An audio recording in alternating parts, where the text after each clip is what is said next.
अस्सलाम वालेकुम dear students. आज हम डिस्कस करते हैं energy stored in a capacitor. Actually हमारे पास कैपेसिटर कुछ यूँ देखें होता है, दो प्लेट्स से कुछ होंगे यूँ,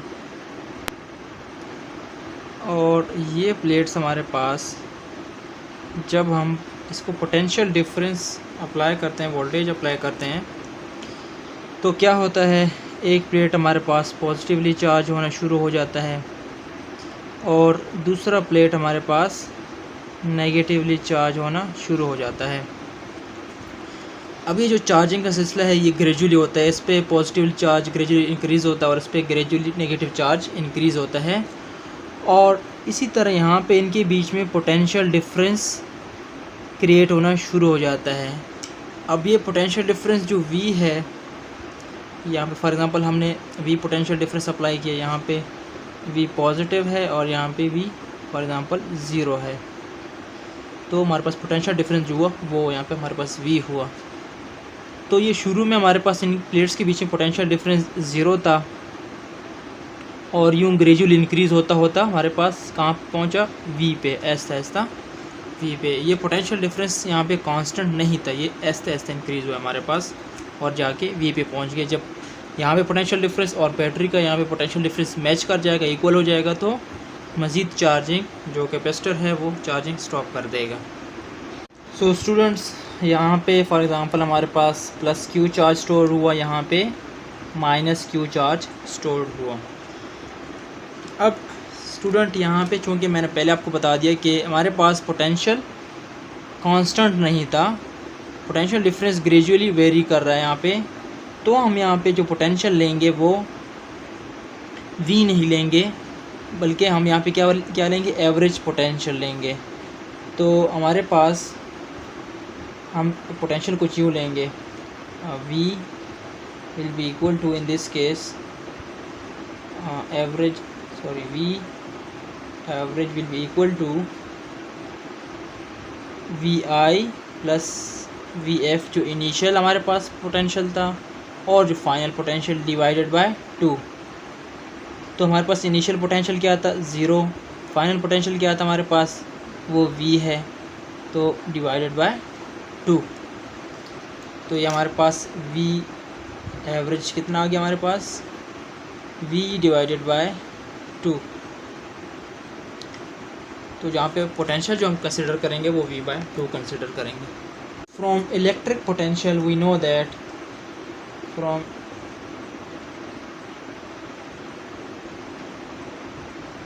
electric potential we know V किसकी इक्वल होता है हमारे पास, V is equal to W divided by work done divided by charge, और work done is stored in the form of potential energy that is equal to, जिसको हम U से represent करते हैं, डिवाइडेड बाय Q आ जाएगा हमारे पास।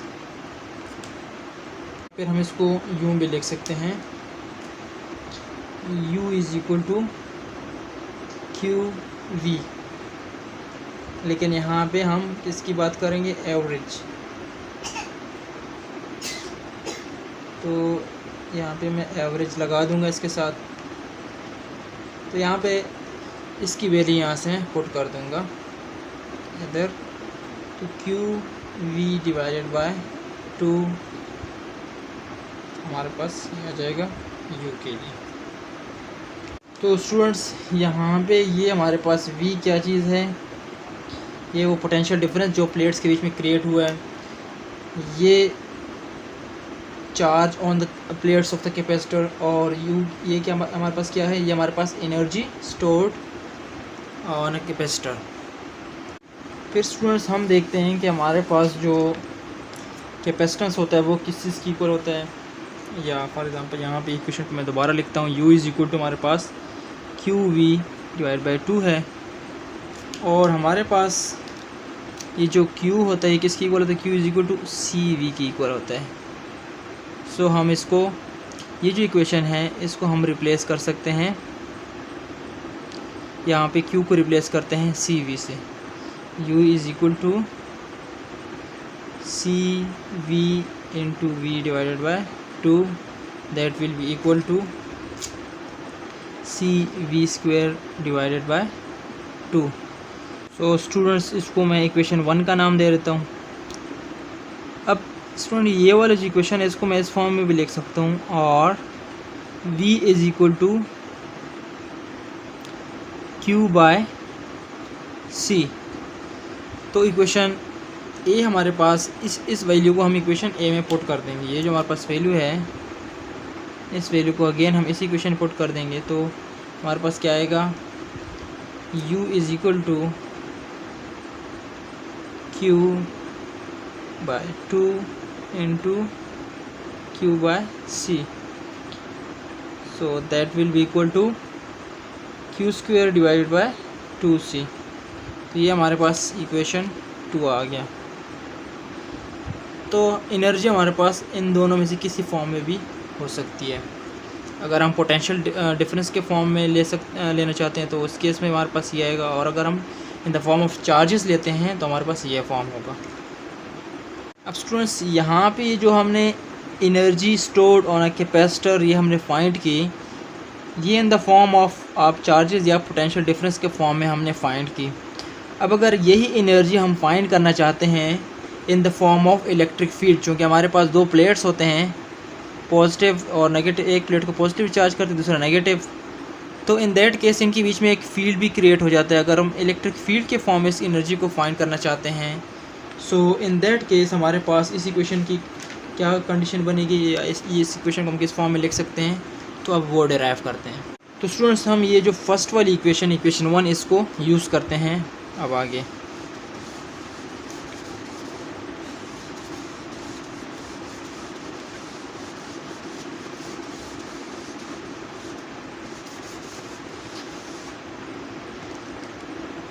हमारे पास है U is equal to CV² divide by 2।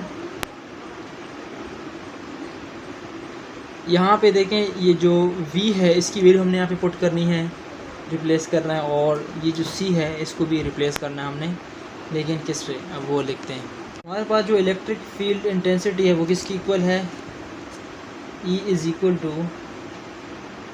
हमारे पास V और D की इक्वल होता है, या दिस इम्प्लाइज दैट हमारे पास V किसकी इक्वल हुआ, ED।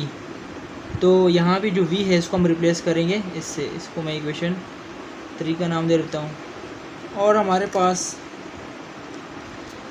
हमने कैपेसिटेंस मालूम किया था कि फॉर कैपेसिटर, पहले प्लेट कैपेसिटर के लिए हमने कैपेसिटेंस मालूम किया था, वो क्या था हमारे पास, C is equal to A epsilon R epsilon not divided by D। और ये कैपेसिटेंस है in the presence of a dielectric, जब डाइलेक्ट्रिक आपने मीडियम यूज़ किया हो, इन दैट केस हमारे पास कैपेसिटेंस ये आ रहा था, ये इक्वेशन 4 आ गया। अब ये इक्वेशन 3 और 4 को हमने इक्वेशन 1 में पुट कर देना है। सो हमारे पास ये इक्वेशन कुछ यूँ बन जाएगा, U is equal to C की जगह में A epsilon R epsilon not divided by D put कर दूँगा, 1/2 यहाँ पे, इनटू V की जगह में क्या पुट कर दूँगा, ED स्क्वायर। इसको हम फर्दर फिर यूँ लिख सकते हैं कि हमारे पास ये 1/2 E स्क्वायर मेरे पास यहाँ पे आ जाएगा, एप्सिलॉन R एप्सिलॉन नॉट, और ये एक D यहाँ पे इस D के साथ कैंसिल हो जाएगा, और साथ में ये A को मैं इस D के साथ लिख दूँगा, एक D स्क्वायर का यहाँ से कैंसिल हो गया और एक D हमारे पास यहाँ पे रहेगा। अब स्टूडेंट्स ये मेरे पास क्या चीज़ है, A into D, area into length, और डिस्टेंस हमारे पास किसकी इक्वल होता है, ये वॉल्यूम की इक्वल होता है। यहाँ पे देखें, ये देखिए हमारे पास दो प्लेट्स होंगी, फॉर एग्ज़ाम्पल ये दो प्लेट्स हैं हमारे पास, तो एक पॉजिटिव एक नेगेटिव चार्ज। अगर एक सिंगल प्लेट्स के एरिया की बात करें तो ये इसका एरिया हो गया, लेकिन साथ में इसका जो बीच वाला स्पेस है ये भी हम साथ में कंसिडर कर लें तो ये सारा का सारा वॉल्यूम हो जाएगा। पहले हमने area per unit energy per unit area find किया, लेकिन अगर हम energy per unit volume find करना चाहें तो इस केस में यहाँ पे हमारे पास ये वॉल्यूम हो जाएगा। तो इस इक्वेशन को हम यूँ लिख सकते हैं, 1/2 E स्क्वायर एप्सिलॉन और एप्सिलॉन नॉट इनटू वी, यहाँ पे मैं वॉल्यूम वी पुट कर दूँगा। सो स्टूडेंट्स, ये हमारे पास रही energy stored on a capacitor in the form of electric field.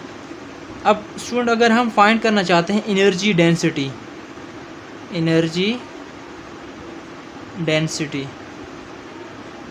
तो एनर्जी डेंसिटी किसकी इक्वल होता है?